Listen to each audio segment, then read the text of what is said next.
podjetja, ki vnašajo v svoj prostor, torej te veščine, psihologije, psihoterapije in delajo na zdravih odnosih v podjetju, najbolj tudi ekonomsko, finančno raste. Ta pridnost, a ne? Že kako se rodimo, a ne? Zdaj, če se recimo svojega otroštva spomnim, pridna si, ker si naredila nalogo, ampak meni je to bila pa največja muka, a ne, dela, torej naučeni smo, tisto, kar ti je muka, je če zadovoljiš druge. To je to. Ali pa ne vem, dokončajo študij, dokončajo specializacijo in postanejo tako ljubosumni do svojih kolegov, da niti z njimi sodelovati ne morejo in se skregajo vsi po vrsti. To je to, zato ker se je prebudil en pogled vase, nimam pa mehanizma, kako to umiriti.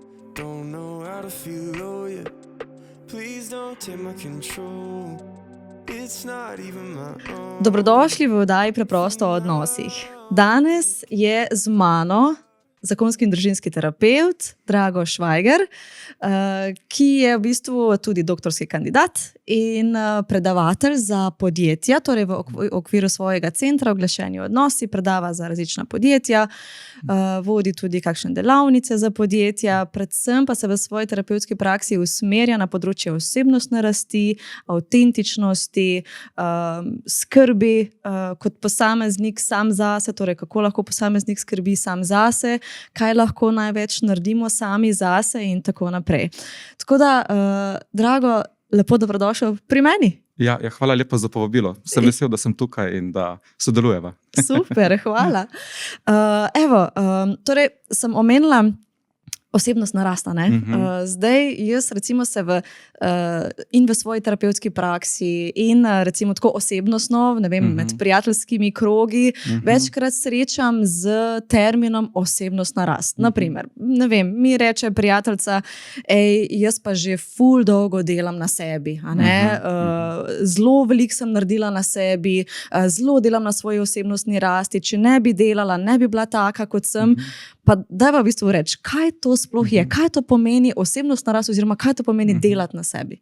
Ja, v bistvu osebnostna rast je danes zelo en taki pojem, ki ga vsi v bistvu uporabljamo, tudi v reklamah veliko slišimo tega. Tako malo kdo pa ve, kaj pravzaprav sploh to pomeni. In v bistvu osebnostna rast pomeni en notranji proces, v katerem jaz ozaveščam svoje vzorce vedenja, delovanja, mišljenja, sprejemanja lastnih odločitev, odzivanja na zunanji svet, na zunanje dražljaje, na osebe v mojem življenju. In ko pravzaprav to ozaveščam, jih lahko tudi spreminjam. Torej, tako da v bistvu osebnostna rast prav to pomeni ozaveščanje nekih naših vzorcev in spreminjanje njihovo. Zato mi rastemo, zato ker ti vzorec torej definiraš, ga ozavestiš in ga skušaš spremeniti seveda na boljše. Zato je vedno osebnostna rast tudi rast ali pa recimo proces rasti neke spremembe lastne, take kot mi smo. Gremo torej nazaj k sebi, k neki avtentičnosti. Torej v bistvu gre za to pri osebnostni rasti, da se mora človek vsak sam vprašati, kaj delam, o čem razmišljam, na kakšen način razmišljam in ali je to v redu. Tako, točno to. In zato mi rastemo, ker se sprašujemo, ali deluje ali ne. V rasti tudi lahko spoznamo, da super nekaj deluje, ni nujno, da moramo spremeniti, ker to je pa za napačno mnenje pri ljudeh. Vsak misli, to je pa za ena sprememba. Ni nujno. Lahko je samo potrditev, da delam odlično, hkrati mi pa začne ta avtentičnost se krepiti, s tem pa samozavest, samospoštovanje in samovrednost. Zato je osebnostna rast zelo, zelo širok pojem. Ni tako ozek, ko mi mislimo, bo malo zarastel in bo boljše. Ne. Tukaj je veliko enih komponent, ki se v nas spremenijo prav zaradi te rasti. In recimo, ne vem, če pogledava terapevtski proces, se mi zdi pri ljudeh zelo pomembno, da najprej ozavestijo, nekaj, kar delam, mogoče ni najbolj funkcionalno ali pa mi ne prinese nekih rezultatov, katere si jaz želim. In se mi zdi, včasih pri ljudeh je zelo dolga pot do tega spoznanja, nekaj v mojem vedenju ni v redu.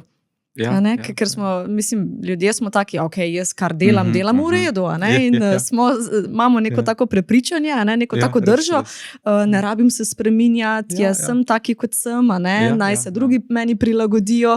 In imamo tako, ne vem, avtoritarno držo, bom rekla. Ja, res je. Ne, zato tukaj zelo dobro pri tem pojmu osebnostne rasti, da si puščamo to fleksibilnost. Zato, ker osebnostna rast ni samo ena taka stvar, ko rečem, ok, osebno bom zrastel in delam to 2-3 tedne in opustim, ampak je to čas, tako kot si dobro rekla, je to čas, da sebe spoznavam, kdo jaz sem, kaj jaz sem, kateri so moji vzorci, kako funkcioniram, zakaj se odločam za neke določene zadeve v življenju, kako se odzivam. In je to zelo pomembno, če hočem vse te nefunkcionalne, disfunkcionalne vzorce spremeniti v ene take prijazne, dobre vzorce, ki meni v bistvu pomagajo in mojim odnosom. Včasih je pa tudi zato potrebno, da rastemo, torej da ozavestimo vse tisto, tudi kaj deluje. Ker recimo jaz zelo veliko na psihoterapiji klientov slišim, ko rečejo, pa nisem vredo, pa nisem vreden, vredna, pa nisem sposoben. Skratka, v sebi vidijo zelo en kup enih negativnih stvari in kakšni bi pa naj bili in to niso. In se jim en sram prebuja. Ali pa hkrati ljubosumje na druge, ki pa vedno pomeni, nekdo nekaj ima, ker meni tudi prepada, pa nimam. In šele potem tekom terapije vidimo, koliko enih kvalitet ima ta oseba in se sploh tega ne zaveda, kar je zelo zanimivo. Torej, oseba je prišla po spremembo, da bo drugačna, zdaj pa ugotavlja, da takšna kot je veliko stvari zelo v redu. In šele takrat, ko v bistvu potem moji klienti, se koliko za klinični praksi opažam, ko spoznajo, da so pa tudi v redu, se taka zelo katarza zgodi. In smislu, wow, jaz sem dobra oseba, jaz neke stvari tudi dobro delam. In hkrati se potem začne krepiti zaupanje vase, ki je pa zelo pomembno za odnose. Ker če jaz sebi ne zaupam, bom to kompenziral na druge načine. Bom lahko do drugih sovražno nastrojen, mogoče jih ne bom spoštoval, ne bom cenil, bom pretirano ljubosumen, nevoščljiv in tako naprej. In zato je to zaupanje toliko pomembno, ker to pomeni mir. In šele, ko imamo mi mir v sebi, je to kot neka taka, bi temu rekel, taka oaza znotraj nas, preko katere lahko shajamo. Nekaj zmeraj, ko nekaj nefunkcionalno, nekaj stresno, negativno, mene ta del pomiri, preče, ok, v redu sem vreden, delam dobro, ok. In šele ta varen prostor mi omogoča, da lahko pogledam tiste negativne komponente in se vprašam, ok, kaj bi bilo za mene pomembno. Na kak način to spremeniti, da bo res prijazno, ne pa sovražno. Zato ta rast toliko pomembna, ker vse te stvari ozavešča.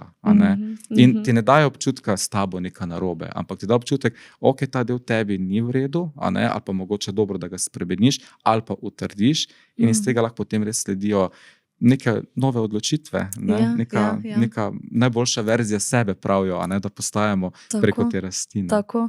Se mi pa zdi, večkrat mi kdo reče, ampak veš, kako je to težko. Zvem nekaj o sebi, kar mi ni v redu. Se mi zdi, da če želimo osebnostno rast, se moramo tudi za svojo slabo stranjo, torej mogoče malo bolj neprijetnim delom, malo soočiti, si pogledati iz oči v oči za tem delom in reči, ok, ti mi zdaj nagajaš tu, ti mi nisi všeč tu, mi je neprijetno, ampak ok, kaj naj zdaj naredim? Tako. Zato se vedno na terapiji ljudje kar ustavljam, ko začnejo govoriti, veste, drago, pa se moram spremeniti, pa moji vzorci niso v redu in tako naprej, jih vedno stavim, rečem, ok, kaj pa je v redu? Zdaj, zakaj je to pomembno? Ker si zelo dobro vprašala. Torej, ljudje so kar presenečeni, kaj ni v redu in je težko in je proces osebnostne rasti absolutno težak, ker ne gledaš sam na sebe kot na dobro stvar, torej nekoga, ki je dober in vse v redu dela v življenju, ampak tudi na neke negativne lastnosti, ki so lahko zelo karakteristične in naučene neke vzorce. In to je težko. Zato se vedno na terapiji ljudi ostavim in jih vprašam, kaj je pa dobro. Zakaj je pa to pomembno? Zato, ker mi moramo vedno imeti v življenju en balans, torej eno ravnovesje. Če jaz začnem o sebi kar brskati, to ni v redu, to ni v redu, to ni v redu, kaj se zgodi? Občutek manj vrednosti se krepi. Torej, jaz bom še bolj manj vreden, še bolj bom nesamozavesten, ker pač spoznavam, pa vse, jaz nisem vredo, vse je narobe, karkoli se lotim, ni to, kar bi lahko bilo. Zato moramo mi vedno imeti neko ravnotežje, da nekdo razume, to je vredo in zaradi tega sem lahko samozavesten in si zaupam in mogoče, ne vem, tudi vidim o sebi kot neka kvaliteta, da sem kot oseba. Na drugi strani pa to negativno, kaj prihaja, da me ne ruši, ker ljudi pa začne to rušiti. Zakaj pa rušiti? Zato, ker osebnostna rast ni sam, da jaz definiram vzorce, ki so znotraj mene in jih ponavljam in so negativni, ampak pomeni osebnostna rast tudi tukaj in zdaj se mi nekaj negativnega dogaja. Torej, ena punca ali pa en fant osebnostno raste, mes jo pa partner pusti. me se zredi, hudo shujša, zboli, in mogoče kje družinski član zboli, jo zapusti, in zdaj oseba spoznava, da ona ni ok, hkrati pa tukaj in zdaj v življenju se dogaja nekaj, kar je zelo stresno. In zdaj imamo tukaj sam stresno, zato je zelo dobro, da je nekaj, kar je pa v redu, ker te to potem umirja in ti daje nazaj občutek moči. Ker pri osebnostni rasti je zelo težko, če občutka moči nimam. In zdaj nimam občutka moči, hkrati so stresne situacije v življenju, hkrati pa spoznam, da nisem ok. Torej, rabim ravnovesje, da to zintegriram. Jaz sem ok, nekaj se dogaja, kaj ni ok, nekaj meni tudi ni v redu, ampak vse delam na sebi. Vse je v redu, se trudim, rastem. In ta komponenta je zelo pomembna, ker regulira tisti stresni moment, ki nastane zaradi osebnostne rasti ali pa zaradi mogoče trenutnih nekih razmer v življenju te osebe. To, kot da bi bilo eno sidro, Tako, to je to. na katerega se potem lahko oprimem. Okay, to pa je dobro, to je za mene v redu, za mojo prihodnost. In to me potem drži nad gladino, jaz temu rečem, in me vleče naprej. Točno to. In to sidro je tudi ta dober del meni. Zato klientom vedno rečem, kaj je dobro, kaj funkcionira. Zakaj?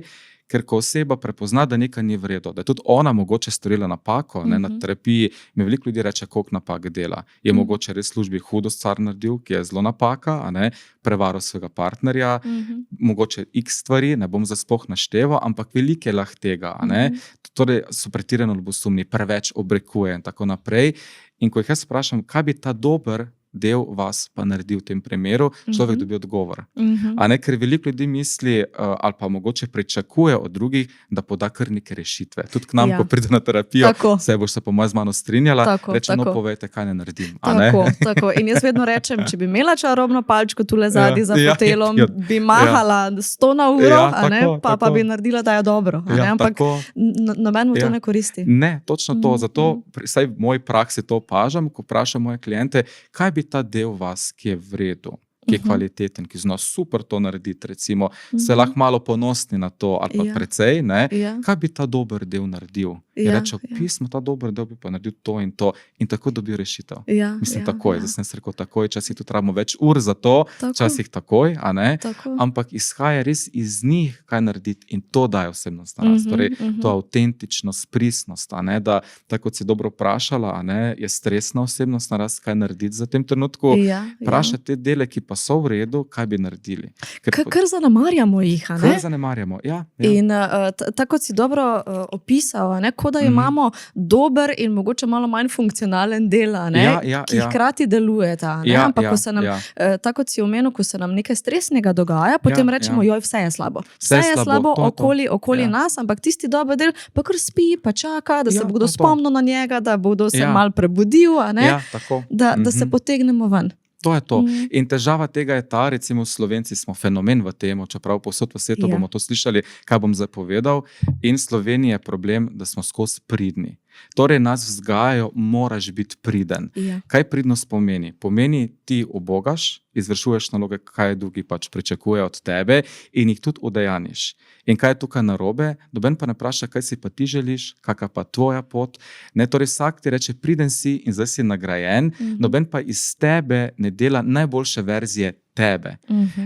To ne pomeni, da če bi to počeli, da bi zdaj si bili eni tam narcisi in egocentriki, ne govorim o tem, ampak je dobro razmerje pomembno. Torej, moje potrebe, tvoje potrebe in dajmo se za njih slišati. In ker tega v nas ne raste avtentičnost, v nas raste pridnost. In zaradi tega ta del, kjer bi se lahko mi zaupali in rekli, pa to so moje kvalitete, to so moje moči, kaj bi ta del rekel, kaj bi naredil, katero odgovornost sprejel, mi ne rečemo tega. Mi to zanemarimo, ker ni okrepljeno, tako pri športu. Če jaz ne tečem, jaz ne morem iti drugo leto na Ljubljanski maraton ali pa na kakršnikoli drug maraton. Če pa jaz redno tečem, se redno ukvarjam s športom, dobro spim, dobro jem, bom pa lahko si privoščil en maraton.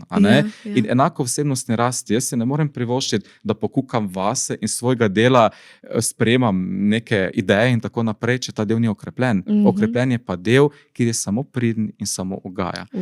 Tako, in potem samo tečem, da bom drugim želel nekaj dobrega, da me bo potrdili, sebe pa zanemarjam. In zato iz tega dela sebe ne morem izhajati. In zato imamo v Sloveniji veliko porasti pravzaprav alkohola, drog, nezvestobe. Zakaj? Ker kompenziramo ta del, ki je znotraj nas prazen, nenaslovljen. Nenaslovljen pa ravno to, kdo jaz sem in lahko si zaupam. Ja. To si dobro temo odpira, ko verjetno bi moralo biti to v enem drugem podcastu, oziroma bi lahko celo temo naredili na to temo, torej ta pridnost. Torej, v bistvu mi imamo že težavo že od rojstva, kako se rodimo, zdaj, če se recimo svojega otroštva spomnim, pridna si, ker si naredila nalogo, ampak meni je to bila pa največja muka dela, torej naučeni smo, tisto, kar ti je muka, je če zadovoljiš druge. To je to, točno to. In jaz moje kliente večkrat vprašam, skoraj zmeraj, po mojem vsak klient dobi enkrat to vprašanje, kaj bi vi želeli, da je drugače, namesto da bi vam rekli, priden si, naredil si to kljukce, super, gremo naprej, kaj bi moral slišati? In reče, slišati bi moral, to stvar si naredil super, zakaj? Ker si upošteval to in to, ker si sledil sebi, ker si se res naučil, vidim tvoj trud, in poleg kako se trud poplača, kak ti zdaj je, kak je za tebi občutek, ko si res nekaj dosegel. In kaj se zgodi? Stvar, ko nekaj naredim, postane zelo kompleksno za obeta. Torej, razumem moj proces, da sem to dosegel. In ker to zmanjka, je meni praznina, jaz sam vem, da je bila kljukca. In potem strmim življenju samo k temu, da mi nekdo to kljukco da. Nimam pa razjasnjeno, zakaj je vredo, da sem kljukco naredil. In potem se v odraslosti ženemo za temi kljukcami, torej pri šefu, pri partnerju, samo da je kljukca, samo da je opravljena neka zadeva. V bistvu imamo pa zelo prazne odnose. In službene, prijateljske, partnerske, tudi družinske. Točno to, In prav to nas pahne v eno praznino ali pa nezadovoljstvo, ker mi kljukce delamo, ampak mi ne vemo, zakaj je kljukca točno narejena. Tam noter nastane ena praznina, ker jaz ne vem, zakaj je bilo to dobro ali pa kaj je to zame pomembno, ker jaz samo sledim potrebi drugega. Mojih potreb je pa ogromno. In kaj se potem zgodi? Grem v partnerske odnose, prijateljske odnose, službene odnose, poslovne, katerekoli, in jaz čutim nek manko, da nekaj ni. Zakaj pa ni? Ker jaz sam moram biti priden, sam slediti moram. Mene notre, pa ne sam, da sledim, pa sem priden, ampak gre tudi za to, da moramo tudi mi se izražati na način, kot mi čutimo in hočemo. Da znamo meje postavljati, da smo lahko artikulirani. In ker to zmanjka tudi občutka zase. In potem imamo partnerje, ker se pač to spodobi, imamo dobro službo, ker se to spodobi, je pa nekaj nezadovoljnega. Ker mogoče bi rajši drugo službo, mogoče bi rajši imeli ne partnerja, ali pa bi rajši bili samski, in potem začnemo ta manko kompenzirati. In tu je pa zdaj težava.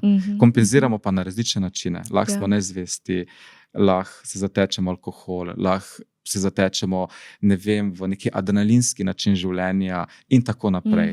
Da se malo dvignemo, da se dvignemo, pa da malo pozabimo na tisto praznino. Tako. Zato je tu danes veliko izgorelosti, se po mojem tudi tu bo z mano strinjala. Ja, absolutno. In je prav zato izgorelost tudi, tečemo nekam, da bi bili potrjeni. Sam za tisto kljukco. Ja, tako. Zdaj, recimo, če pogledava, kaj bi ti rekel, recimo, iz svojih izkušenj, iz svoje terapevtske prakse, zakaj se ljudje odločijo, da bojo osebnostno zrasli? Recimo, ne vem, da nekdo pride k tebi na terapijo in reče, jaz pa sem na terapiji zato, ker želim nekaj narediti na sebi, ker želim osebnostno zrast. In kaj je ponavadi povod in vzrok za to? A se ljudje zavedajo teh stvari, ali včasih pridejo iz čist enega drugega izhodišča, pa se potem dejansko to izkaže kot edina potreba? Ja, recimo jaz ocenjujem, da nekje 20% ljudi se odloči za psihoterapijo ali pa zato, da bi osebnostno zrasli, samo zato, ker je pač smo ozaveščeni, ker vemo, da to obstaja in da je to dobro, torej gre za neko ozaveščenost. Nekje 40 do 50% je zaradi težav. Torej, akutna težava, nekaj se mi je zgodilo. Nekaj se mi je zgodilo, kar je izjemno stresno in jaz moram za ta alarm pogasiti, umiriti. Ostali procenti so pa namenjeni temu, da je nekdo drug prepoznal, da nekaj ni v redu in je spodbudil osebo, da gre na terapijo predelati nekaj, kar je nefunkcionalno ali pa kaj mogoče je dobro nasloviti. Torej, kaj hočem s tem povedati, da nekje 40 do 50%, pa to kaže moja klinična praksa, koliko sem bral raziskave, tudi ostale raziskave nekje tukaj to potrjujejo, da največ ljudi se odloči za terapijo ali pa da osebnostno zraste ravno zaradi alarma. Torej čakajo, dokler nekaj ne eskalira. In ko eskalira, je treba neko pomoč si poiskati, kakršnakoli že je. In takrat imajo ljudje največkrat neko potrebo, da pogledajo ta vzorec. Zakaj? Ker vsi hrepenimo po tem, da smo mirni, da smo zadovoljni, da smo srečni. To se mi pa zdi, da ta prostor je pa vse premalo krat prisoten ali pa rezerviran za zelo kratke neke priložnosti. Ko diplomiram, magistriram, doktoriram, ko v službi napredujem, ostalo pa ne vem, kako sploh biti zadovoljen pa srečen. In zato potem pride na terapijo, da si povrnejo ta mir in to zadovoljstvo. Zakaj? Ker zdaj v njih alarm in hoče čim prej priti do tistega občutka. Zdaj, všeč pa mi je, da ostalih mogoče 20%, pridejo pa zaradi tega, ker so zaveščeni in želijo rasti. To se mi pa zdi, da je zelo, zelo pomembno in k temu moramo strmeti. Torej v bistvu to bi tudi bilo moje naslednje vprašanje, kot družba začenjamo postajati drugačni. Jaz mislim, da nas kar družba kot tak malo sili v to, skrbi zase, daj sebe na prvo mesto, kako se počutiš, spremljaj svoje razpoloženje in to. In nas kar sili v te stvari. Čeprav jaz mogoče osebno vidim tudi včasih ene pomanjkljivosti v tem, ampak mogoče ne v tem kot tak, ampak kako se te stvari interpretirajo in potem v praksi izvedejo. Tako je, res je. Družba nas kar malo spodbuja k tej osebnostni rasti, veliko se o tem govori, kar je odlično. Pomeni, da vseeno napredujemo kot družba, da postajamo mogoče malo senzitivni do sebe. Meni tudi recimo to zanimivo, nekje pred 14-15 leti sem tako prvič izvedel eno tako delavnico za podjetje ali pa recimo predavanje in takrat se spomnim, da so bili kar taki občutki do nas, terapeutov, psihoterapeutov, psihologov, da sem mislil, pa to so soft skills, pa dobro, pa dajmo za malo to se pogovarjati, ampak ni toliko pomembno, ampak dobro, dajmo, če ste že tukaj. Torej, zelo tako rezervirano, tako kot sem povedal, soft skills, torej neke mehke veščine, pa dobro, dajmo jih malo, in tako najbolj pomembne so pa ostale, to pa je znanost, naravoslovje, številke, ekonomija, statistika, tako. In zdaj me pa toliko veseli, da zdaj, ko pa grem v podjetja, pa komaj čakajo, da pridem ali pa da pridemo mi, ki se s tem ukvarjamo. Zakaj? Ker so v bistvu prepoznali tudi direktorji, menedžerji, finančniki, marsikdo, ki se pač ukvarja v tej stroki, so prepoznali, da to, kar mi ponujamo, psihoterapeuti in psihologi, ni več nič soft, ampak je hard. Zakaj? Ker ko jaz prepoznam pri sebi, kaj hočem, kdo sem, kaj je moja avtonomija, kaj so moje moči, kaj so moje potrebe, kako bom postavil mejo, kako bom poskrbel zase, za svoje podjetje in kako bom tudi v bistvu handlal zaposlene ali pa odnose okrog mene in delal zdrave, to je tako hard, da na podlagi tega jaz ostajam zadovoljen in odnosi se krepijo in posel izjemno raste. In podjetja, to pa kaže statistika in potrjuje po celem svetu, podjetja, ki vnašajo v svoj prostor, torej te veščine, psihologije, psihoterapije in delajo na zdravih odnosih podjetju, najbolj tudi ekonomsko, finančno rastejo. Zakaj? Ker tam zaposlene pride, ker je priden in mora ubogati in mora tam neke naloge izvrševati, ampak pride, ker je res zadovoljen. In rad pride. In ker rad pride, ni potrebe, da bi rekel, kako sem nično, da gre malo na Facebook scrollati in malo brskati po internetu ali pa obrekovati sodelavcem to in to, ampak pride res rade volje neko stvar narediti. In ker je ta energija, je tudi zanos, je tudi občutek pripadnosti, avtonomije in to mi rabimo. In ker tega ni, zato izgorevamo, zato smo nezadovoljni, zato se rečemo pisma, moramo osebnostno zrasti. In to se mi zdi, da se kot družba spreminjamo. In zato zelo kaže, da večkrat pobrskamo po osebnostni rasti. In tudi na srečo, tudi podjetja veliko dajo temu pozornosti. Vedno več. Bi si želeli, da bi to mogoče še več bilo tega, ampak gre počasi, Gre počasi, z svetovnim trendom, bomo rekli. Svetovnim trendom, tako. Gre tukaj v neko smer na srečo, tako kot si rekla, sicer malo počasi, ampak dobro vse gre. Meni je že to premik, da ko prijem podjetje, me radi vidijo, ne rečejo, pa damo te soft skills malo obdelati, ampak rečejo, ne, vi ste prišli za to, da mi dobimo dobimo neko veščino, da bo lažje in tudi finančno bomo lažje rasli. In tudi samo to bi še mogoče dodal, da kaj je k temu tudi pripomoglo, da tudi to statistika potrjuje, da je vedno več ljudi izčrpanih, izgorelih in nezadovoljnih.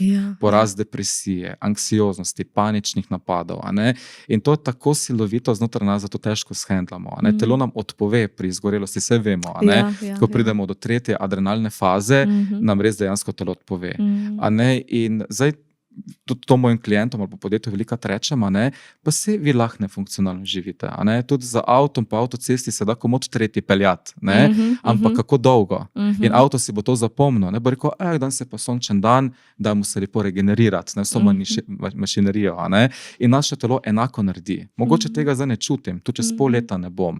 Čez 1 leto, 2, 3, mogoče sploh ne bom čutil, ali pa minimalni neki simptomi, čez čas pa absolutno. In ko vozim v tretji 130 na uro vsak dan, nekje se bo potem poznalo. In sem prisiljen osebnostno rasti, nimam druge opcije. To je tisto. Torej dejansko okoliščine nas silijo v te stvari, ker enostavno ljudje več ne zdržimo. In se mi zdi, recimo, jaz imam veliko tega na terapiji, kako preklopiti iz službenega na družinsko življenje. Zelo dobro. Ker včasih tega preklopa ni. Recimo, zdaj veliko delamo od doma. In v bistvu včasih, ko si zaključil za službo, zaključil z delom, si se peljal, 20 minut, pol ure do doma in je bilo teh 20 minut prefiltriranih. Torej si prefiltriral, da si preklopil potem na družinsko življenje. Zdaj pa tega ni. Zdaj pa v bistvu pridemo domov in se kar dalje pogovarjamo o službi, kaj je bilo tam in sploh več nimamo preklopa. Ne, točno to. Prej sem omenjal pridnost, to sem omenjal, pa omenjal sem to, da nas okoliščine, neki alarmi prisilijo k osebnostni rasti. In to je ravno to. Torej, jaz več ne zaznavam svoje avtonomije, integritete ali pa česarkoli, identitete, ampak postane služba moja identiteta. In pridem domov in sem še vedno to, kar sem poklical. In se obnašam do mojih družinskih članov ali pa tudi na koncu do sebe, če sam recimo živim, kot da sem še vedno v službi. Torej, ne morem preklopiti, brskam na maile, posvečam čas temu, da bom neko stvar naredil, da bom jutri v službi samo to naprej nadaljeval in jaz oropa svojega časa. Nas oropa. Torej, mi moramo preklapljati med identitetami. S tem nič ni narobe. To ni multipla osebnost. Ampak je pomenilo, da ko jaz končam službo, rečem, zdaj pa čas zame. Karkoli že to pomeni, ali imam družino, partnerja, ali ga nimam, ali ga imam, kakorkoli treba se odklopiti, ker to je edino najbolj zdravo. Tudi od dopusta na koncu se moramo odklopiti. Zdaj, ker smo ravno september, tudi sam pri sebi sem to opazil, pa tudi moji klienti so mi povedali, utrujen sem od dopusta, tako me čakam, da grem delati, ali pa da je nekaj drugega. Torej, prav je, da si rečem, naredim mejo in dam čas nečemu drugemu. Če ne se točno to začne dogajati, kaj se zelo dobro povedala, pridem domov in sem še zmeraj v službi. In se ne spočijem, ne odklopim, ne skrbim za svoje lastne potrebe in zdrave odnose. In zato lahko ta stvar zelo eskalira v neko negativno smer. Mogoče ne takoj, ampak na dolgi rok. Čez čas. Tako. Kako pa recimo osebnostna rast vpliva na naše odnose, recimo predvsem partnerske? Zdaj večkrat zaznam, da recimo v partnerskem odnosu eden raste oziroma dela nekaj na tem aktivno, drugi mogoče ga niti ne zanima to, ne vem, je v nekih drugih strokah, na drug način. In uspe recimo tak odnos dobro funkcionirati na dolgi rok. Tako kot si prej omenil, vse funkcioniramo lahko slabo tudi. In lahko veliko zdržimo, več desetletij. Ampak ali lahko tak odnos dobro funkcionira? Da eden raste, drugi pa najbolj ne. To je zelo dobro vprašanje. Zakaj? Zato, ker je zelo pomembno, kako se partnerja drug na drugega odzivata. Dam primer, recimo gospa ali pa gospod hodi na terapijo, partner od tega ne hodi. In zdaj, če recimo ta klient, ki hodi na terapijo, raste, osebnostno napreduje, vidi, da gre neko smer, da ozavešča stvari in pride domov in svojemu partnerju lahko pove, to in to prepoznavam, to in to bi se lahko spremenilo. In da partner sliši to in razume, reče, da vse narediti, da gre v to smer, slišim te, razumem, kaj lahko jaz pri tem naredim, torej sprejme odgovornost. Lahko partnerski odnos gre zelo dobro smer. Zakaj? ker se partnerje oglašujeta drug na drugega. In to je pomembno. Zdaj lahko pa partner hodite na terapijo, pridete domov in rečete, ti si kriva, ti si kriv, ti, sebe ima kot neko žrtev, recimo, dojema, pa ti nič ne pomaga. Tudi če na to knjig preberemo, hodimo na terapijo, hodimo na delavnice za partnersko rast. Umetnost odnosov je ravno se slišati in poslušati. Jaz večkrat mojim klientom, ko pride sam na terapijo ali ko pride par, rečem, vklopite malo kmečko zdravo pamet. Dajte, idite ven iz knjig, idite ven iz neke stroke, sam začnete sebe poslušati. Tudi jaz to govorim včasih. Pustite knjige, dajmo priti nazaj k sebi. To je to. Sploh recimo pri kakih mladih mamicah, ali pa ko se pripravljajo na otročka, 1000 knjig prebranih. Nobena knjiga ti ne bo rekla, kako začutiti svojega otroka. Treba dati knjige stran, se strinjam. Točno to, in da res mi začutimo tu noter ta naš del. Veliko moških se boji teh čustev, tudi žensk, ampak največ moških. In rečem, čustva so zato, ker so to zemljevid, kaj mi narediti. In ko mi poslušamo sebe in imamo tega kot nekega alarma, ojoj, strah se prebudil, ojoj, partnerka ima potrebe, ojoj, rečemo, ne, to za sam kaže pot, kaj bomo naredili, da bomo neko solution najti, potem lahko gremo v neko dobro smer. Ker se poslušamo in slišimo, ne padamo v paniko, To je tisto. Zato je moj odgovor na tvoje vprašanje ta, da lahko rasteta, če se pogovarjata, se zmorete slišati. Tudi kaj je težko, da rečete, ok, zdaj je težko, ampak vse sve skupaj v tem.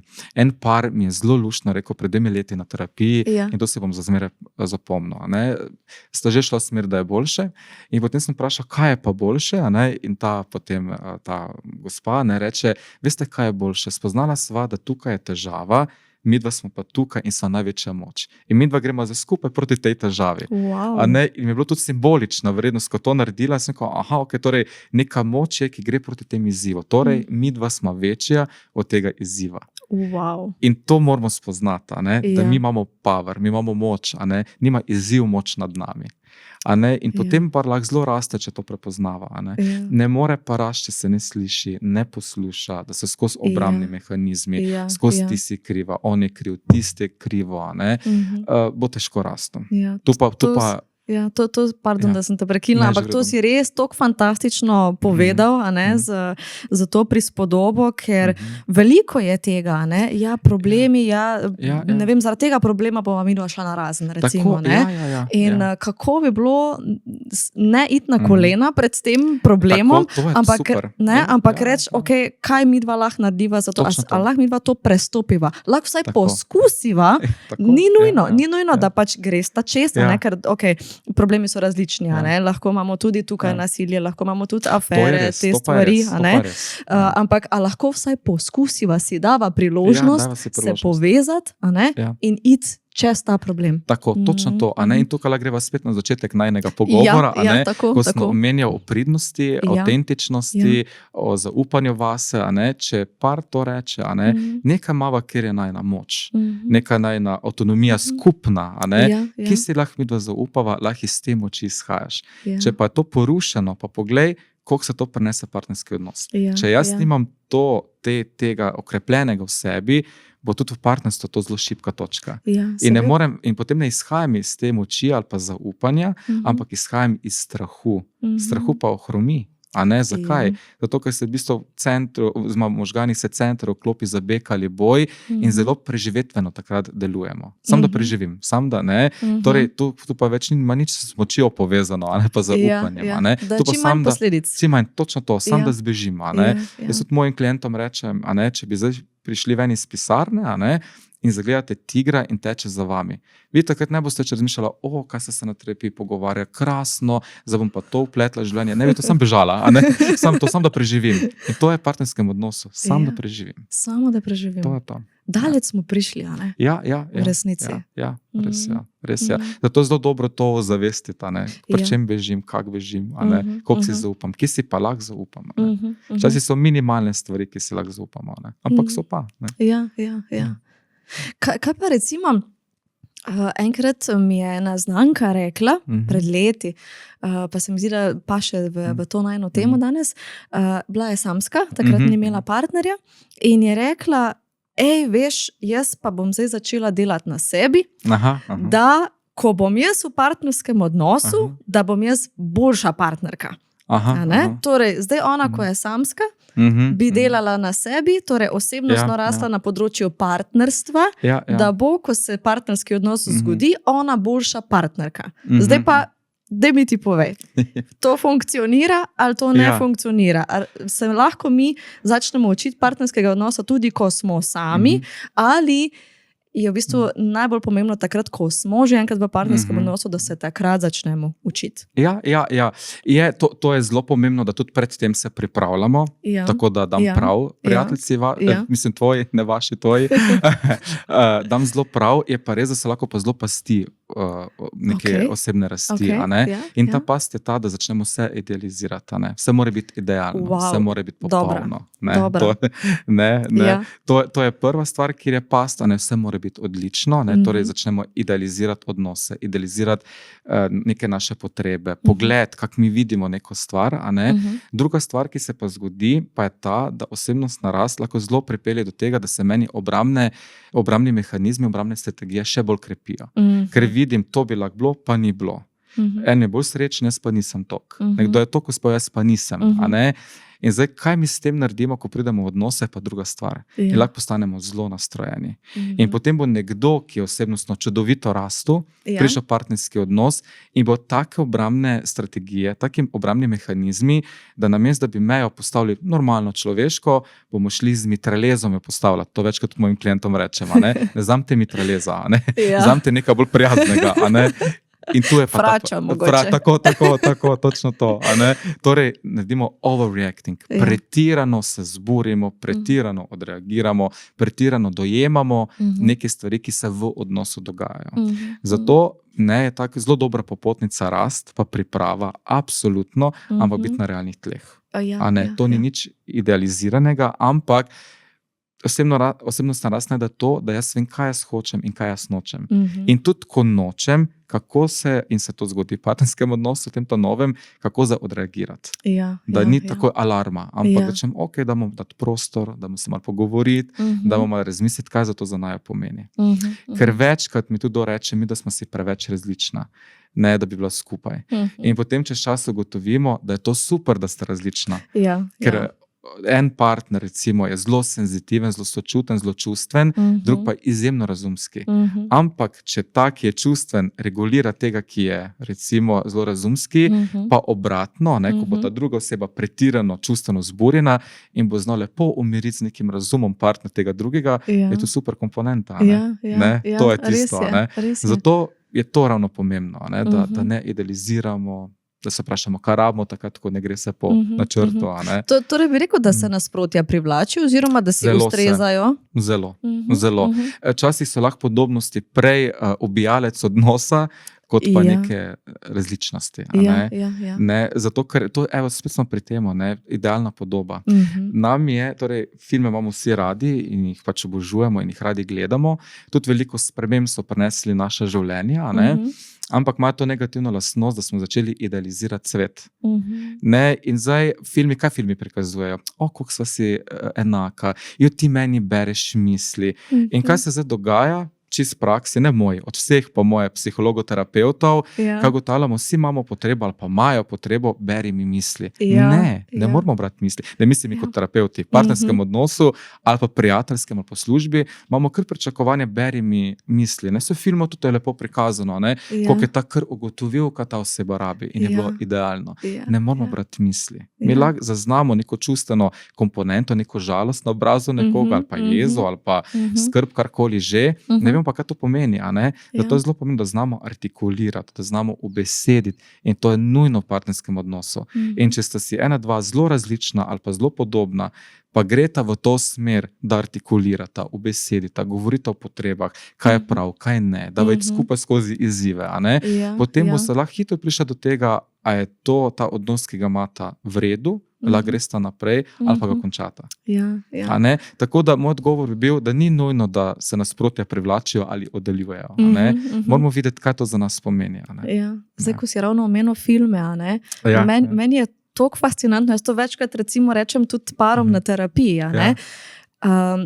film se začne, ne vem, nek romantičen film, spoznavanje, dobivanje, potem, ne vem, prvi poljubi, objemi, dotiki, potem pride prvi zaplet, in potem, ko se ona dva odločita, da bosta pa zdaj pa res skupaj, se film konča. Zakaj? Jaz si mislim, a pa imamo tragedijo dalje. Ker pol je pa potrebno začeti delati, pa graditi na tem odnosu, vse povezati skupaj, ne vem, kot magnet, ni težko. Ampak kaj pa potem, kako res pridejo izzivi, hudi, ne vem, življenjske preizkušnje, neke življenjske odločitve, potem pa konec filma. In kaj to pomeni? To pomeni, da samo zaljublja se bova, skupaj bova prišla, potem pa ni potrebno več delati. Točno to. In spet smo pri pridnosti, če greva tja nazaj. Se skozi vračava na to. To je to. In pridnost je ravno ta občutek odzame, kaj narediti v situacijah. In če pogledava šolski sistem, vrtca, osnovne šole, srednje šole, dobro, fakulteta je že bolj specificirana, kako hočem biti v življenju, ampak vendarle bi bilo pomembno ta znanja imeti. Torej, kdo nas uči veščin, kako s svojimi negativnimi čustvi, kako z izzivi, kako z padcem, kaj nam reče, ko mi pademo, kaj nam kdo reče, nimamo nekih pravih besed. In kaj se zgodi, mi imamo skozi občutek, da ne vemo, kaj takrat narediti, da je obup, torej skozi je alarm. To je ta problem. In tudi filmi potem lahko to prikazujejo in je še dodatno problem, kot si rekla, film se konča, ko bi se ravno moglo nadaljevati, da vidimo, kaj bo pa zdaj. Prvi konflikt, prvi prepir, prva nasprotja, prve ugotovitve, da nismo za skupaj mogoče, vsak par namreč pride do tega vprašanja. Kaj takrat narediti? Kaj narediti, ko jaz padam, ko mi ne gre po načrtu? In teh veščin nam zelo primanjkuje. Zato se zgodi v 40 do 50%, da ljudje se odločijo za rast ali pridejo na terapijo, ker gori. Ker tega smo navajeni. Dokler ne gori, bod tiho. To je to. Pa smo vsi srečni. Pa smo vsi srečni. To pa lepo damo pod preprogo. Od tega se tudi rodil tale citat, oziroma kakorkoli bi temu rekli, torej, kar ne veš, ne boli. To je to. In boljš ne vedeti, pa je vse mirno. Zakaj? Zato, ker nobena ne pa pove, kaj pa takrat narediti. Kaj narediti, ko padeš, ko ti ne gre. Ko gotoviš, slab sem, ko gotoviš, zamočal sem, ali pa zamočal sem, ali pa karkoli. Torej, ko nisem bil iskren, avtonom, bla, bla, bla. In mi rabimo te veščine. Tudi ko padem, kako se pobrati? Mi samo v teoriji vemo, ne pobereš se, ko enkrat padeš. To je res, ampak kako? Povej mi, kako. To je tista težava in ker teh mehanizmov ni, je pa mehanizem biti priden, obogat, slediti. Zmanjka ta pomemben del nas samih, ko bi dobili s tem orodja. Torej, kaj takrat narediti, katero orodje že pa potegniti in si takrat v bistvu pomagati. Še drugi del tega reka, ko si rekel, kar ne veš, ne boli, čustva izklopi. Tako izklopi. Izklopi čustva, kar ne veš, torej razumsko, fokusira se na razum. Točno to. Tistega, pač tisto ne boli, tisto ni ok. Ampak kaj pa tisto, kar čutimo? Recimo, če imava, ne vem, en primer afere, recimo v partnerskem odnosu, oseba, ki je prevarana, pa če je malo v stiku sama sabo za svojim telesom, čuti, da se nekaj dogaja. Čutiš, veš, nekaj ti ne paše, nekaj ni tako, kot je bilo. Tudi na terapiji veliko to povejo klienti, se namreč tudi tebi, da tudi če niso prej razmišljali o tem, pa zdaj na terapiji o tem razmišljajo in ugotovijo, vse se kazalo, vse se kaže. Tudi kaže se, kdaj je bilo neko nezadovoljstvo. Tudi ta druga oseba, ki je prevarala, ugotovi, kje so tiste korenine nezadovoljstva. Mogoče seže celo vlastno otroštvo, recimo ni nujno ta partnerski odnos, ampak če ne druga, pa poveže za partnerskim odnosom. In tako si dobro rekla, zaznamo. In jaz to klientom povem, a pa v podjetjih tudi to povem, ne se obremenjevati. Tudi če niste hiper senzitivni, pa empatični, pa zelo operirate s čustvi, nič za to. Pomembno samo, da malo zaznamo, kako se odzivam. Recimo, že to je pomembno, ko me malo stisne žal. želodcu, malo roke zadrevenijo, noge, a ne. Že to je neki znak, da nekaj ni. To so tudi čustva, a ne. In to moramo upoštevati, kako se zdaj v tem trenutku vzburim telesu, a ne. In to je super nekak smer ali pa kaj že pot v čustven svet. In da lahko nekaj takrat spremenimo. Tako. Jaz tudi klientom večkrat rečem, dajte skenirati svoje telo, bodite skener zelo zdaj. Dobro. Skeniraj svoje telo, kaj zdaj tvoje telo čuti. Vzami si 5 sekund v dnevu, evo skener od glave do pet, kje se zdaj nekaj dogaja. Pa tudi, če ni nič, je tudi to sporočilo. Super, je tudi to ok. Tako da na tak način se, tako kot praviš, se jih upelje malo v ta čustveni svet. To je prvi korak k temu zaznavanju. Točno to. In je ta korak zelo pomemben. In ker enim se zdi tudi to šibkost, ne morem biti toliko čustven, ne znam s čustvi operirati. Nič za to, ampak imaš pa neko zaznavo, nisi robota. In je zelo dobro to poslušati. In to mi je zelo všeč, ko si rekla, da treba tudi čustven del komponirati, ker ta reka lahko dejansko odreže ta čustva. Da mu je to razum in se razumeti in ostale stvari spregledamo, ki so pa nujne, zelo pomembne. Ja, tako. Zdaj mogoče eno tako provokativno vprašanje. A lahko delo na sebi, torej delo na osebnostni rasti, komu tudi škodi? Absolutno. Na kak način? Delo na sebi lahko zelo škodi. To pa zaradi tega, spet greva na začetek najnega pogovora, ko sem rekel, da na terapiji vedno vprašam moje kliente, kaj je dobro. Da raziskujeva včasih 10 ur, kaj je dobro. To ne pomeni, da zdaj vzgajam enega narcisa, ampak gre se za to, da razumem sebi, kaj je dobro, ki si lahko zaupam. Ker kaj se zgodi? Osebnostna rast je torej pogled vase, kako jaz delujem, funkcioniram. In tam se lahko zgodi en taki zelo lep moment, ko gotovimo, to je pa dobro, to pa ni, spremenimo, pa je dobro, pa smo zadovoljni.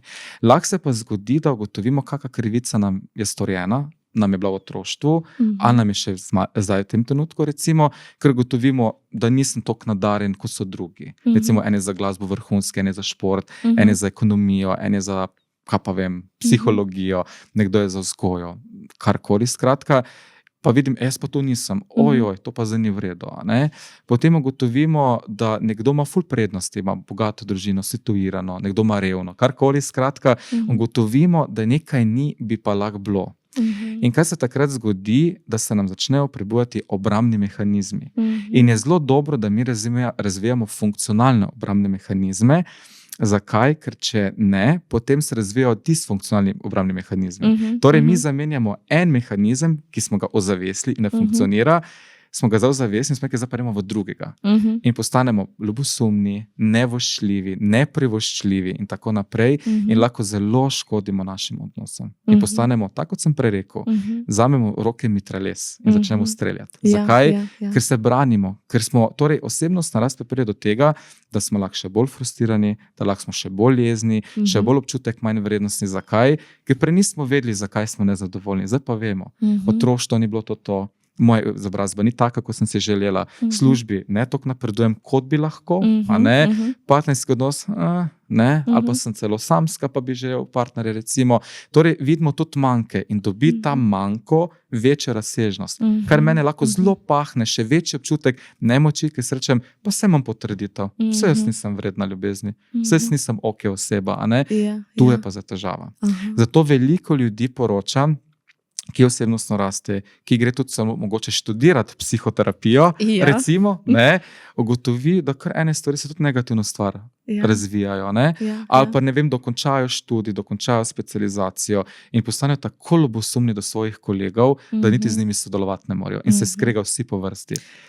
To je to, zato ker se je prebudil en pogled vase, nimam pa mehanizma, kako to umiriti. Torej, kodr grem iz stanovanja ven, vzamem dežnik, je pa hudo neurje. Mi tisti dežnik prav nič ne pomaga. In tako je osebnostna razdala mogoče samo en dežnikec. Jaz pa rabim večjo neko varnost. In to zdaj ne govorim zato, da bi koga prestrašil pred osebnostno rastjo, ampak govorim o tem, da zelo dobro, ko osebnostno rastemo, ohraniti senzitivnost do sebe. Torej, krepiti hkrati tudi ljubezen do sebe. Brez tega ni osebnostne rasti. Ker če ne osebnostna rast samo postane, kaj ni bilo, pa bi lahko bilo, česar ni bilo, pa bi lahko bilo, postane torej samo ena analiza, kaj ni bilo in bi naj bilo, tega pa itak ni. Ne. Jaz moram ugotoviti, kaj pa imam. razvijati hvaležnost, ljubezen do sebe, da se cenimo, da se spoštujemo. In to je zelo pomemben del osebnostne rasti. In zato danes tako hudo tudi slavimo športne dosežke, v glasbi, kogarkoli idealiziramo, kar je sicer prav, da podpiramo, to zdaj ne bo kdo kaj narobe razumel, ampak je prevelika količina tega. Zakaj? Ker sebe ne cenimo, pa spoštujemo in potem druge zelo idealiziramo. In moramo iti k sebi nazaj. Kje se cenim, kje se spoštujem, kaj je ljubezen do mene, zakaj sem hvaležen. Ne samo, kaj sem izgubljal v življenju, kaj sem pa pridobival. Ampak je pa težava, zaradi tega, ker nimamo tega privzgojenega. To se moramo priučiti. In priučiti se kot odrasli za neko izoblikovano, rečemo plus minus osebnost, karakterjem, ampak moramo se priučiti tega oziroma naučiti se pohvaliti. Nekje sem slišala, recimo, da na eno kritiko rabimo 4 do 5 pohval. Da pridemo v neko ravnovesje oziroma v neko ravno linijo. Zdaj pa, če smo recimo ljudje že nasplošno malo bolj pesimisti, malo bolj negativni, in da skozi to negativno kolo vrtimo, seveda potem ne najdemo nekaj pozitivnega. Ne najdemo, točno to. In to si tudi dobro komponento omenila, da smo že naravno nagnjeni k pesimizmu, kritiziranju, nekem negativnem premlevanju, kaj ni v redu. Tako jamranju, recimo, nas bo še ta osebnostna rast lahko bolj pahnila tiste neke občutke nemoči. Zato je zelo pomembno, da osebnostna rast obvezno vključuje ljubezen do sebe. To krepiti. In zakaj je tudi to pomembno? Zato, ker evolucijsko gledano mi nismo preživeli, če smo bili skozi dobre volje in smo vse hvalili. Torej, zato imamo mi 5 negativnih čustev, osnovnih, temeljnih in eno pozitivno. To je čisto evolucijsko. Torej, ko se me nekaj negativnega prebudi, grem v akcijo, hitro akcija. Ne pospeši se mi srčni utrip, dihanje, začutim moč v rokah, dajmo iti v akcijo, dajmo nekaj storiti. In zato iz evolucijskega vidika gledano se mi z negativnimi čustvi bolj ukvarjamo, smo bolj z njimi nekako obremenjeni, kot pa s pozitivnostjo. Zato je nujno, da krepimo pozitiven del. To ni, da pomečemo vse pod preprogo, ampak zato, da je ravnovesje. Ker negativna čustva so silovita. Pri sreči, kdaj imamo silovito srečo? Mogoče, ko diplomiramo, se nam otrok rodi, nekaj dobrega dosežemo v službi, ampak čez čas hitro pozabimo. To je dan, pa že sem na starih tirnicah. Nisem za vsak dan, super magister, sem krasno, terapevt sem postal, čudovito. To se bledi hitro. Negativnost pa ne zbledi hitro. Imaš prav, žalostni smo pa lahko tedne, mesece, leta. Točno to. Zato je dobro ljubezen do sebe krepiti in hvaležnost, da je to učvrščeno. To je naš varen prostor. In ko naredim napako, ko nekaj zafrknem, ko mi ne gre, je to varna baza, da si rečem, ok, ni šlo. Ampak to ne pomeni, da sem jaz slab. Da sem jaz neka slaba oseba. Pomeni samo, da nekaj v tem procesu ni bilo, da ni šlo. In zdaj, če recimo zaznaš, pomeni to, da več ne gre na samovrednost. In to je problem samorasti. Jaz grem na samovrednostni sistem. Jaz nisem v redu, jaz imam to napako, jaz imam manko, jaz nisem imel take družine, mi nismo bili bogati. Torej, samovrednost mora to nekako preusmeriti v smisel, ne gre se za samovrednostni sistem. Ti si ok, ampak dejanja so mogoče bila taka, ki niso bila pogodo. In na tak način, s to ljubeznijo do sebe, recimo, se lahko krepi samovrednost, da se začnem vrednega počutiti, da se začnem spoštovati, ceniti, in tu je pa največji power. Potem bo te negativne dele sebe zelo lažje pogledati. Ali pa z neko varnostjo, z nekim varnim prostorom. To si dobro omenil, razločiti, kaj sem jaz, kaj pa so dejanja, ki sem jih ali jaz naredil, ali jaz bil deležen. To je pa čisto razlika med enim pa drugim. Točno to. In recimo zato se velikokrat zgodi, ko diplomiramo, magistriramo, specializiramo in tako naprej, rečemo, poglej, kak je ta uspel, jaz pa nisem. Jaz sem slaba oseba, sem nesposoben. In se začnejo aktivirati obrambni mehanizmi. Primerjamo se, ljubosumni smo, nevošljivi smo. Zakaj? Ker drugega idealiziramo, sebe pa ne. In tu, če drugemu gre odlično, lahko damo kljubco resnici, nam pa ne, to ni zgodba, jaz nisem vreden. To je zgodba, ok, ki si jaz zaupam, kaj je pa moja kvaliteta. In ko jaz iz tega izhajam, lahko rastem. Lahko grem sam s sabo v en taki zdrav odnos, pa z drugimi na nek način. Ker sebe dojemam kot sposobnega, in iz tega začnem izhajati. In iz tega pa potem izhaja ta reka, ki ga bom zdaj rekla, se, če se ukvarjaš s sabo, imaš dovolj svojega dela, da se ne rabiš ukvarjati z drugimi. Tako, to je to, točno to. In si ti pomemben. To je tisto, kar je ključno. To je v bistvu tako pri rastlini. Če jaz dam kvalitetno zemljico, jo dam na okensko polico, da dovolj svetlobe zalivam, roža bo lepo rasla. In ta, bi rekel temu svetloba ali pa ta zemlja, je ravno ta naš občutek, ok, nekaj je v redu. Ok, si pa lahko zaupam, da znam dobro govoriti. Lahko si pa zaupam, da sem odgovorna oseba. Lahko si pa zaupam, da sem učljiva oseba.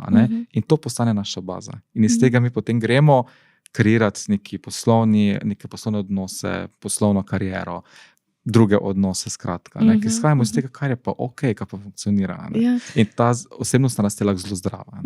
Torej bi recimo za naše gledalce in poslušalce rekli, ok, dajmo si napisati, kaj je pri meni dobro, oziroma v čem sem jaz dober, dobra, kje so moje pozitivne lastnosti, kje so moje veščine, kaj jaz obvladam. Točno to. Nujno, zato ker mi vsi ljudje imamo v sebi različne dele. En del je, ki je ranjen, en del je, ki ni dobil dovolj ljubezni od staršev, en del je, ki je zafrustriran. Ne vem zakaj, ampak iz različnih razlogov. En del je, ki si ne zaupa, en del je, ki si zaupa, en del je, ki je kvaliteten, en del je, ki je poln enih dobrih lastnosti in stvari, en del je, ki je moj zelo unikum, recimo, neka moja zelo velika sposobnost, en del je, kaj mene veseli, kaj mene polni in tako naprej. In ko pride do izzivov in težav in do frustracij, do nekega sramu, žalosti, se meni prebudi točno tisti del takrat, ki nagovarja ga ta čusten moj del. In povem, če sem jaz žalosten, se bo hitro aktiviral tisti del meni, ki je bil zafrustriran, ki je bil nezadovoljen v otroštvu. Zato se treba spomniti, ne, v tem trenutku imam pa tudi pozitivne dele. To je to. Tudi če jaz zbolim za prehladom, še vedno bom rekel, ok, drago, se ti nisi ena sama bolezen. Imaš moči, ki jih imaš, lahko jemljem vitamine, počivam. Zavedanje, prehlad bo minil. In to je podobno kot so izzivi. Mi rečemo, kdaj bo to minilo. To ne bo minilo. Jaz sem ta sram, ta frustracija. Res se bo minilo. Ampak moram vprašati, kaj moji dobri deli pomenijo, kateri so in kaj bi oni rekli tem slabem delu. Na tak način začnem prepoznavati, da jaz nisem sam ta slab del. Ker ko se začnem identificirati s temi slabimi deli, nastane pa tisti obrambni mehanizem, ki je pa lahko kar mal negativen. In spirala se naredi. In spirala, tako, točno to. Zato je dobro, ko si rekla, zapisati si mogoče ali pa vsak dan ozaveščati o teh stvareh, za kar sem lahko hvaležen. Kaj je moja dobra stvar, kaj pa delam dobro, tudi če so minimalne stvari. Zadnjič meni klient zelo luštno rekel, sem ga na koncu terapije vprašal, kaj bi zdaj vi rabu, toliko, da se mičkeno umirite, malo zadihate in rekel, ful se smešno sliši, ampak jaz bi šel zdaj nareči sam, na eno tortico, na eno kavo in sem 3 ure tam sam. Sem rekel, zakaj pa tega ne morate narediti? Pa imate prav, je potem odgovoril. No, skratka, potem sem končala terapijo, jaz sem mu pač rekel, da karkoli ne naredi, naj se posluša. In drugič mi reče, kako super, jaz sem točno to naredil.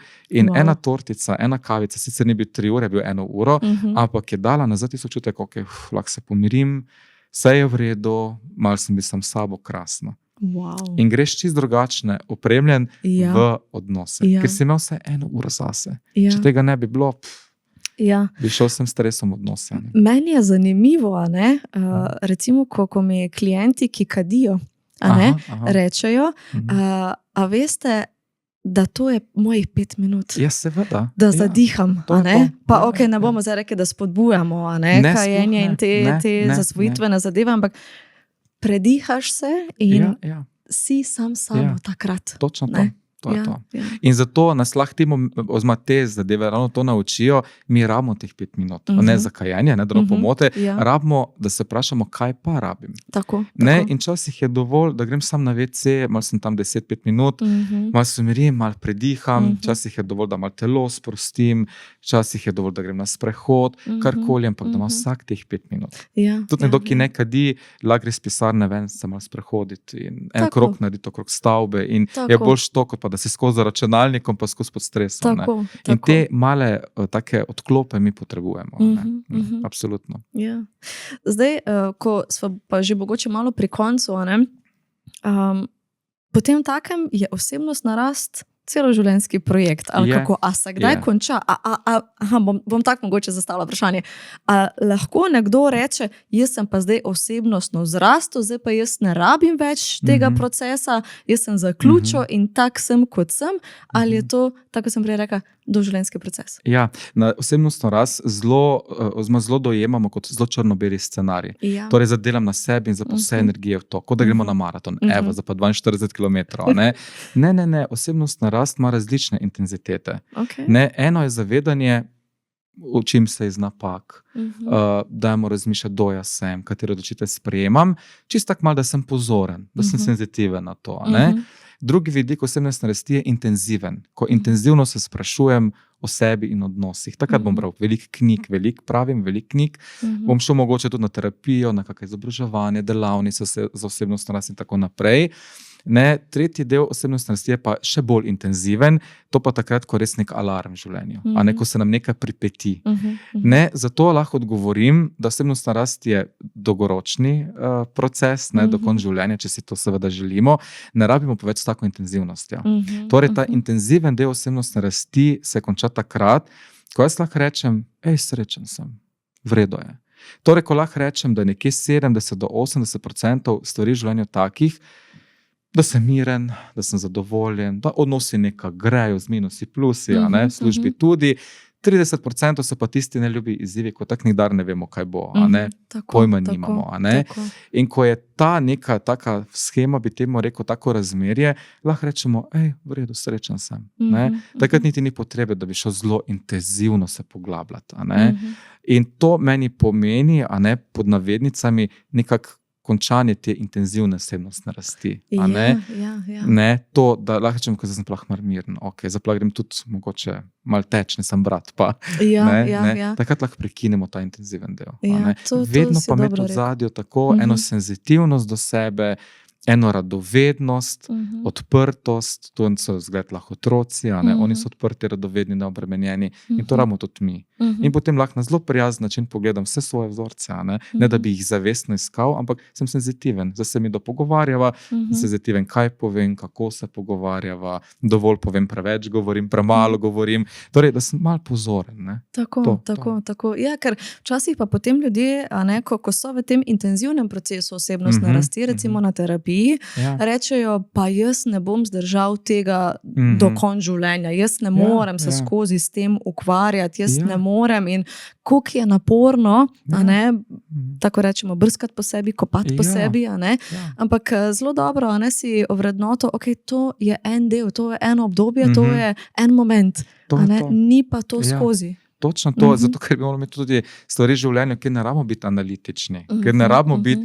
skozi pozorni, kjer se lahko sprostimo, smo res malo na relax, bi rekli, mi rabimo te momente. Mi ne moramo skozi obremenjevati našega žučnega sistema, ker če sem skozi radoveden, skozi brskam, iščem, povem, da skozi moje telo aktivno, skozi je v pogonu in je za nas žučni sistem to preobremenjujoče. In lahko naraste enako kortizol, torej stresni hormon, čeprav delam nekaj dobrega sebi, enako lahko naraste, kot da bi se neka negativna stvar dogajala. Zato moramo imeti ravnovesje, moramo se relaksirati, ne razmišljati, iti malo uživati in tako naprej, biti spontani, igrivi. Mi te stvari rabimo. Pa si dovolimo ljudje biti spontani, igrivi, si dovolimo se v zadostni meri sprostiti in odklopiti. Vsaj Slovenci ne. Ne. Slovenci smo preveč pridni, preveč smo vzgajani v delovno storilnost, zato ker samo ko si storilen, ko pokažeš, dokažeš, si potrjen. Torej, mi ne znamo biti preveč uživaški in uživati. In to se pozna v vseh sferah. Ne bom zdaj našteval, bi lahko to bila tema za en podcast, ampak zelo smo storilni. Vreden sem takrat, ko pokažem, dokažem, ko nekaj naredim, sem storilen. In to je zelo strupeno. In potem pride k meni večkrat kdo, ki je zelo visoko na nekih pozicijah v službi, ali dokončal medicinski faks, torej zdravnik, odvetnik, skratka, ne bom zdaj našteval, ampak ni neka izobrazba, ko vemo, da je precej odgovorna, da je lahko dokončaš, in rečejo, pa ni to, Ni to. Še zdaj se ženem enako, kot sem se kadarkoli. Zdaj moram pa biti predstojnik, zdaj moram pa biti primarij, zdaj moram pa biti doktor, zdaj moram pa biti to, moram imeti toliko in toliko znanstvenih publikacij in tako naprej. Moram in sam tečem za uspeh. In vprašam, zakaj, in ne znajo odgovoriti. In potem čez čas ugotovimo, zato ker moja vrednost temelji na dokazih, na storilnosti. In tu je ta problem. Tu se identificirajo. Torej, jaz sem uspeha. Jaz sem uspeh. Ko pa počivam, ko uživam, sem pa lenuh, sem pa napuh, sem filozof, ki sem bluzi v življenju, nič ne bo iz mene, nikdar v življenju. In to so pa te zelo stropene neki predsodki, stereotipi, ki jih imamo pa od Slovenci odlično vgrajeno v naš sistem. Že od malega. Zelo dobro. In tudi v komunikaciji, ko se pogovarjamo drug z drugim, skozi se primerjamo. Ti pa to služba, jaz pa to, jaz pa to. Skozi se primerjamo. Ampak res. Tudi recimo midva, ko sva prej, ko sva se videla po dolgem času, kaj pa ti delaš, kaj pa ti, kje si pa ti, ker avtomatično je to v nas. In tudi, če nas vpraša, kak si, jesi srečna, ne bomo rekli, sem srečen zato, ker bomo rekli, srečen sem, veš, sem magistriral, veš, zdaj imam pa tok in tok posla, zdaj imam pa vedno, mi smo mirni, ko lahko dokažemo, da smo mirni. To je pa storilnost, to so pa številke, oziroma fakti, dejstva. In to je težava, ne znamo pa biti mi v redu taki, kot smo. Da imamo res eno vrednost, zato ker smo. In potem bomo še bolj srečni, da smo v to poklicu, ker smo in kaj delamo in tako naprej. In to je res težava. Tako da bova rekla, super, da smo tudi kot družba začeli te stvari ozaveščati malo bolj in da mogoče približamo ljudi samim sebi. Tako, to je nujno. In zato ni naključje, da danes veliko govorimo o sebi, o delu na sebi, o osebnostni rasti, ker smo malo tudi prisiljeni. Zato, ker je toliko enih eskalacij, da nas malo to pa sili vse skupaj. Ker vidimo, tudi prej so govorili o teh dokazih, da smo lahko zadovoljni, nikdar ni dovolj. Imamo toliko enega sramu v sebi, nikdar nisem dovolj dober. Pa si najdem dobro službo, pa to ni dovolj. Moram biti še to, še tu moram to doseči. Si najdem partnerja, zdaj pa to ni dovolj, zdaj pa hiša, zdaj pa dobro stanovanje. Imam to, to pa zdaj ni dobro, zdaj pa rabim najboljšo opremo. Potem, kdaj bo pa za poroka? Se poročim, boljša poroka bi lahko bila. Kaj bo ta pa avto? Sam ta avtomata, zakaj pa ne bi reč tega? Otrok. Pride prvi otrok, a sam enega, a ne dva. Imam dva, zakaj pa ne tretji? Skratka, kaj hočem reči? Never ending story. Tesnoba. Ker tesnobo si zdaj spodbudil, ko si začel naštevati te stvari. In to si mi počnemo. Never good enough. Torej, nikdar dovolj dober. Vedno si lahko boljši. Vedno si lahko zamenljiv. Imam jaz otroka, ki je sposoben, tvoj bo še bolj. To je stropeno, kje mi zadihamo, kje se mi umirimo, kje so mi lahko srečni samim sabo. A ne shujšam, pa še to ni to. Se zredim, pa ni to. Nikdar ni dovolj dobro. In k tem temeljem nas je prisililo zdaj to celotno neravnovesje družbe. Zakaj? Ker pregorevamo, ker izgorevamo, ker smo kronično nezadovoljni. Zakaj pa? Ker imamo toliko tega toksičnega sramu, temeljnega sramu v sebi, ker že po defaultu nisi dovolj dober. In tu je pa en velik problem. Torej mi izhajamo iz občutka, nisi dovolj dober, zdaj mi pa dokaži, da si. To je zelo stropeno. In mi se moramo vrniti k sebi nazaj. Sem dovolj dober, sem v redu, kaj je zdravo, kaj je pomembno, kaj mi vrača mir. Potem so temelji čisto drugi. Ni več temeljnega strahu, ampak je temeljna varnost. To je tisto. Pa mogoče je drago za na konec še, kako sporočilo našim gledalcem, poslušalcem, ki razmišljajo o osebnostni rasti, ki mogoče so na poti, ki delajo na sebi, ali pa mogoče, če posluša tudi nekdo, ki ve, kaj to pomeni, pa mogoče ne upa stopiti na to pot. Jaz bi tako temu rekel, ste dovolj dobri, ste v redu. Ne glede na to, zakaj se odločite, intenzivno osebnostna rast, jaz sem v redu. Ti si v redu, vi ste v redu. To je temeljno sporočilo, da smo v redu. In da naj osebnostno rastejo, ker to je v bistvu vrnitev k sebi nazaj. k lastni moči, k temu, da si zaupam. Zaupanje je en velik temelj. En velik, velik temelj. Če si ne zaupam, sem lahko karkoli po poklicu, pa mi ne gre dobro. A ne? Tako da je moje sporočilo, dajmo si zaupati, dajmo delati na tem, na te avtentičnosti in pristnosti. A ne, tudi če kdo drug želi drugače, zaupaj si, v redu si. To je tvoja pot, tvoje življenje.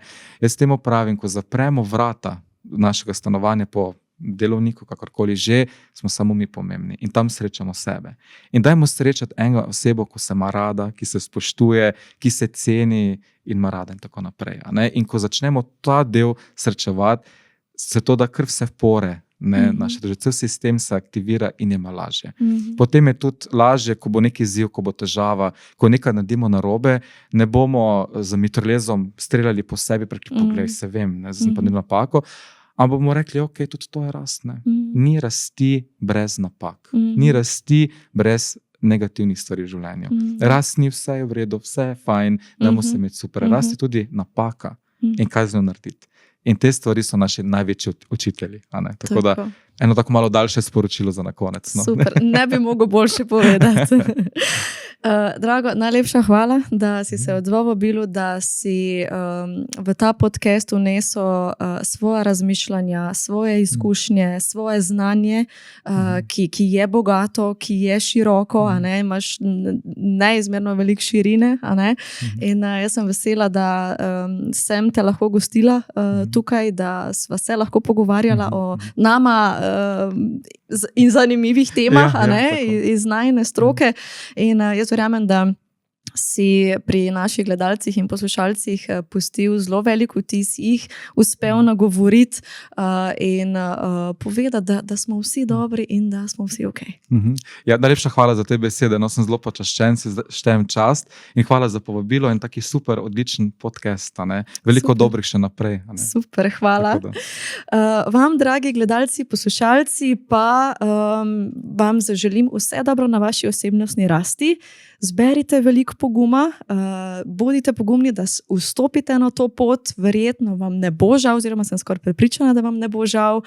Če bi pa želeli podeliti mogoče z nami vašo izkušnjo, kako pa vi delate na osebnostni rasti, kako si vi želite delati na osebnostni rasti, če se mogoče bojite na tej poti, dajte napisati spodaj v komentar, lahko pod opis, v komentar, lahko pišete nama z Luko na mail, ki bo tudi naveden v spodaj v opisu in v opisu posnetka, tako da vljudno vabljeni, da pomagate skupaj z nama kreirati nove vsebine, nove ideje in nove podcaste. Se vidimo na naslednji epizodi.